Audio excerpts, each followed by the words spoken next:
नमस्कार, one India Hindi में आपका स्वागत है। गुजरात के अहमदाबाद में साल 2008 में हुए सीरियल बम धमाकों के मामले में कोर्ट का बड़ा फैसला आया है। कोर्ट ने 49 में से 38 दोषियों को फांसी की सजा सुनाई है, जबकि 11 दोषियों को आखिरी सांस तक कैद में रहने की सजा सुनाई गई है। दोषियों की वर्चुअली पेशी हुई थी और जब कोर्ट ने फांसी की सजा सुनाई तब दोषी अलग अलग जेल में बैठे हुए थे। दोषियों को सजा सुनाने के अलावा कोर्ट ने पीड़ितों को मुआवजा देने का आदेश भी दिया है। कोर्ट ने इन धमाकों में मारे गए लोगों के परिजनों को 1 लाख रुपए का मुआवजा देने का आदेश दिया है। साथ ही गंभीर रूप से घायल हुए लोगों को 50,000 और मामूली घायलों को 25,000 रुपए देने को कहा गया है। 26 जुलाई 2008 यही वो दिन था जब 70 मिनट के दौरान 21 बम धमाकों ने अहमदाबाद की रूह को हिलाकर रख दिया था। शहर भर में हुए इन धमाकों में कम से कम 56 लोगों की जान गई थी, जबकि 200 लोग घायल हुए थे। आतंकवादियों ने टिफिन में बम रखकर उसे साइकिल पर रख दिया था और भीड़-भाड़ और बाजार वाली जगहों पर ये धमाके किए गए थे। अदालत में 13 साल से भी ज्यादा समय तक मामला चलने के बाद पिछले हफ्ते 49 लोगों को दोषी ठहराया गया और 28 अन्य को बरी कर दिया गया था। इसके अलावा 28 भी सबूतों के अभाव में बरी हो चुके हैं। कुल 78 आरोपी थे। एक सरकारी गवाह बन गया। बाद में 77 आरोपियों पर केस चला। धमाकों की जिम्मेदारी इंडियन मुजाहिदीन ने ली थी और अब कोर्ट ने अपना फैसला सुना दिया है। कर्नाटक से हिजाब को लेकर शुरू हुआ विवाद देश भर में फैल गया है। ये बहस शुरू हो गई है कि सभी जगह स्कूल कॉलेजों में ड्रेस कोड लागू किया जाना चाहिए। इसी बीच कर्नाटक में हिजाब विवाद के चलते एक इंग्लिश लेक्चरर ने रिजाइन दे दिया है। इंग्लिश लेक्चरर का कहना है कि बिना हिजाब के पढ़ाने के निर्देश ने उनके आत्मसम्मान को ठेस पहुंचाई है और वो हिजाब के बिना पढ़ाने में ठीक महसूस नहीं कर रही हैं, इसलिए वो अपना रिजाइन दे रही हैं। मामला कर्नाटक के जैन पीयू कॉलेज का है। बता दें कि हिजाब विवाद का मामला फिलहाल हाईकोर्ट में है। हाईकोर्ट ने अपने अंतरिम आदेश में हिजाब विवाद से संबंधित सभी याचिकाओं पर विचार लंबित रखते हुए पिछले हफ्ते सभी छात्र छात्राओं को कक्षा के अंदर भगवा शॉल, स्कार्फ, हिजाब या कोई भी धार्मिक झंडा पहनने से रोक लगा रखी है। कोर्ट ने छात्र छात्राओं से साफ कह दिया है कि फिलहाल वो शिक्षण संस्थानों में ऐसी कोई पोशाक ना पहने जिससे कि लोग भड़क सकते हैं। हालांकि विवाद थमने का नाम नहीं ले रहा है। छात्राएं हिजाब और बुर्के के साथ कक्षाओं में जाने की इजाजत देने पर अड़ी हुई हैं। गौरतलब है कि कर्नाटक के उडुपी कॉलेज से शुरू हुआ हिजाब का मुद्दा देश भर में चर्चा का विषय बना हुआ है। देश के अलग अलग हिस्सों में हिजाब के समर्थन और विरोध में प्रदर्शन किए जा रहे हैं। 5 राज्यों में चल रहे विधानसभा चुनाव की वजह से भी इस मुद्दे को काफी हवा मिली है। वहीं कर्नाटक के मुख्यमंत्री बसवराज बोम्मई ने भी साफ कह दिया है कि उनकी सरकार हिजाब विवाद पर कर्नाटक हाई कोर्ट के अंतरिम आदेश का पालन करेगी। कर्नाटक के ग्रामीण विकास एवं पंचायत राज मंत्री के.एस. ईश्वरप्पा के तिरंगे पर दिए गए बयान को लेकर उठा विवाद थमने का नाम नहीं ले रहा है। बयान को लेकर कर्नाटक की राजनीति में घमासान जारी है। कांग्रेस विधायकों ने मंत्री ईश्वरप्पा को अब बर्खास्त करने और राष्ट्रीय ध्वज पर उनके बयान के लिए देशद्रोह का मामला दर्ज करने की मांग करते हुए विधानसभा में रात गुजारी। आपको बता दें, मंत्री ईश्वरप्पा ने हाल ही में कहा था कि भगवा ध्वज भविष्य में राष्ट्रीय ध्वज बन सकता है, जिसके बाद से ही कांग्रेस विधायक लगातार उनके खिलाफ विरोध प्रदर्शन कर रहे हैं। मंत्री के तिरंगे पर दिए बयान का विरोध करते हुए कर्नाटक विधानसभा में कांग्रेस विधायकों ने रात गुजारी। इसका एक वीडियो भी सामने आया जिसमें कई विधायक गद्दे और तकियों का इंतजाम करते नजर आए। इसके साथ ही कुछ विधायक सदन की लॉबी में गद्दे बिछाकर लेटे नजर आए। राज्य मंत्री के.एस. ईश्वरप्पा के भगवा ध्वज वाले बयान को लेकर उनके इस्तीफे की मांग को लेकर कांग्रेस विधायकों ने ये कदम उठाया। इससे पहले गुरुवार को दिन में विपक्षी पार्टी के विधायकों के हंगामे के चलते विधानसभा दिन भर के लिए स्थगित किए जाने के बाद भी कांग्रेस विधायक सदन में ही रुके रहे। विधायकों के हंगामे के चलते लगातार दूसरे दोनों सदनों की कार्यवाही भी ठप रही। इस पूरे मामले पर मुख्यमंत्री बसवराज बोम्मई, विधानसभा अध्यक्ष विश्वेश्वर हेगड़े कोगरी और पूर्व मुख्यमंत्री बी.एस. येदियुरप्पा ने विधानसभा परिसर में नेता प्रतिपक्ष और कांग्रेस विधायक दल के नेता सिद्धारमैया से भी मुलाकात की। लेकिन कोई सफलता नहीं मिली। सिद्धरामैया का कहना है कि राज्यपाल को इस मामले में हस्तक्षेप करना चाहिए और ईश्वरप्पा को बर्खास्त करने के निर्देश देने चाहिए, क्योंकि उनकी टिप्पणी देशद्रोह के बराबर है। मुख्यमंत्री भी ईश्वरप्पा के खिलाफ कार्रवाई नहीं कर रहे हैं। आरएसएस ईश्वरप्पा के माध्यम से अपने छिपे हुए एजेंडे को लागू कर रहा है। इस बीच ईश्वरप्पा का कहना है कि किसी भी कारण से उनके इस्तीफे देने का सवाल ही नहीं उठता। उनका कहना है कि वो एक सच्चे देशभक्त हैं जो आपातकाल के दौरान जेल गए थे। साथ ही उन्होंने कहा कि जिसे विरोध करना है वो करता रहे। बता दें कि हाल ही में ईश्वरप्पा ने दावा किया था कि भगवा ध्वज भविष्य में कुछ समय के लिए राष्ट्रीय ध्वज बन सकता है और इसे लाल किले की प्राचीर पर फहराया जा सकता है। हालांकि उन्होंने कहा था कि तिरंगा अब राष्ट्रीय ध्वज है और इसका सभी को सम्मान करना चाहिए। वहीं मुख्यमंत्री बोम्मई ने कांग्रेस नेताओं के रुख को जन विरोधी बताते हुए कहा कि पहले भी रातों रात विधानसभा में विरोध प्रदर्शन हुए हैं, लेकिन वो लोगों, किसानों और राज्य के हित से जुड़े मुद्दों पर थे। लेकिन ये एक बयान की गलत व्याख्या करके एक विरोध है। 20 फरवरी को यूपी में तीसरे चरण के लिए वोट डाले जाएंगे, जिसको लेकर आज सपा अध्यक्ष अखिलेश यादव ने जालौन के माधवगढ़ में एक रैली को संबोधित किया। इस दौरान अखिलेश ने सीएम योगी पर जमकर हमला बोला। अखिलेश ने कहा कि 2 चरण के चुनाव में ही गर्मी निकालने वाले ठंडे पड़ गए हैं। अखिलेश ने कहा कि तीसरे चरण के चुनाव में बीजेपी शून्य हो जाएगी। मैं देख रहा हूं जहां समाजवादी पार्टी के साथ राष्ट्रीय लोकदल है, वहीं हमारे साथ ओम प्रकाश राजभर जी के भी झंडे हमें दिखाई दे रहे हैं। सुहेलदेव पार्टी का भी समर्थन है और इस बार समाजवादी पार्टी ने पूरे उत्तर प्रदेश में जितने भी क्षेत्रीय दल थे उनको साथ ला करके एक ताकत बनाने का काम किया है।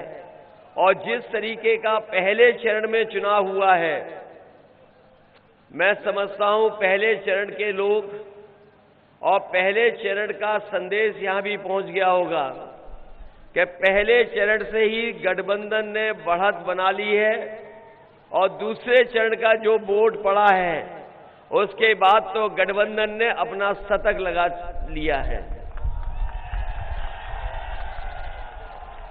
ये चुनाव तीसरे चरण का है और मैं ये कह सकता हूं कि तीसरे और चौथे चरण के बाद जो मतदान होगा उसके बाद दूसरा शतक भी समाजवादी पार्टी और गठबंधन के पक्ष में लग जाएगा।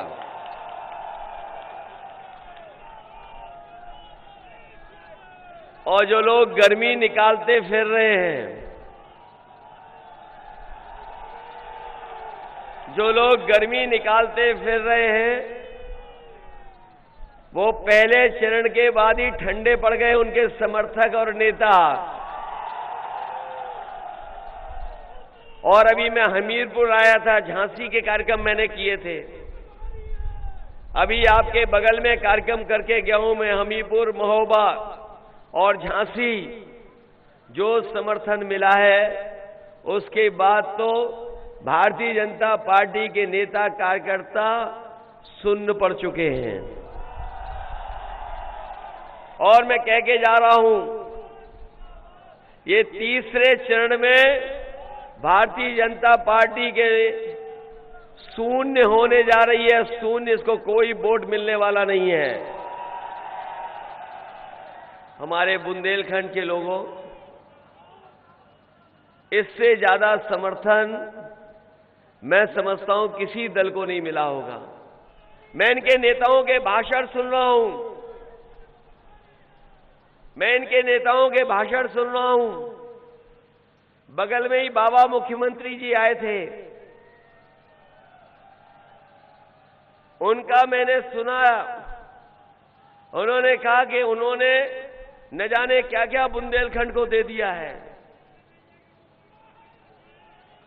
बताओ बुंदेलखंड के भाइयों बहनों, नौजवान साथियों, क्या मिल गया आपको?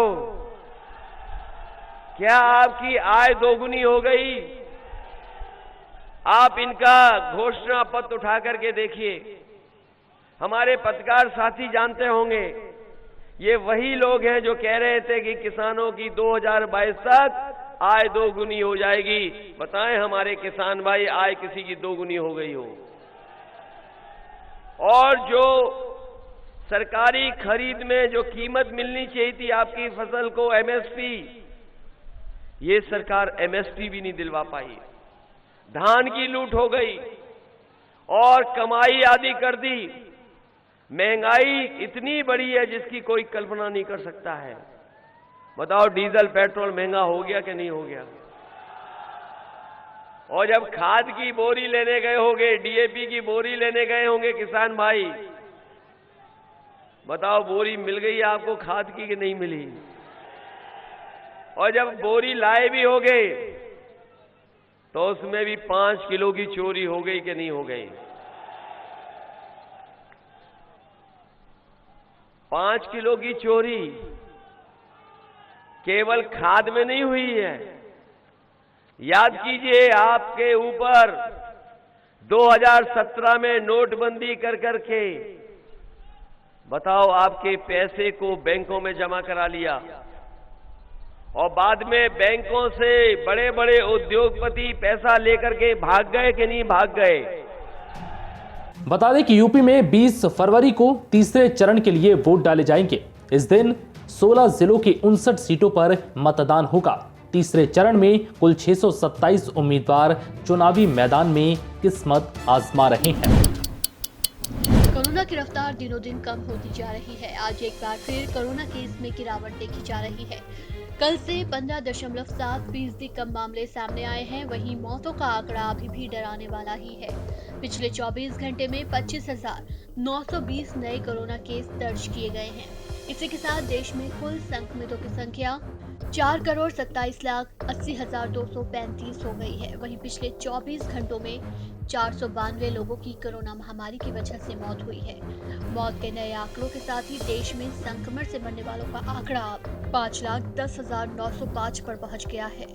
हालांकि मौत का आंकड़ा अभी भी चिंता का विषय बना हुआ है, जबकि इससे एक दिन पहले कोरोना के 30,757 नए मामले सामने आए थे और 541 लोगों की जान गई थी। देश की रिकवरी रेट 98.12% है। डेली पॉजिटिविटी रेट दर 2.07% है। वहीं इस दौरान कोरोना के 66,254 मरीज ठीक हुए हैं, जिसके साथ ही कोरोना से ठीक होने वाले मरीजों की संख्या बढ़कर 4,19,77,238 हो गई है।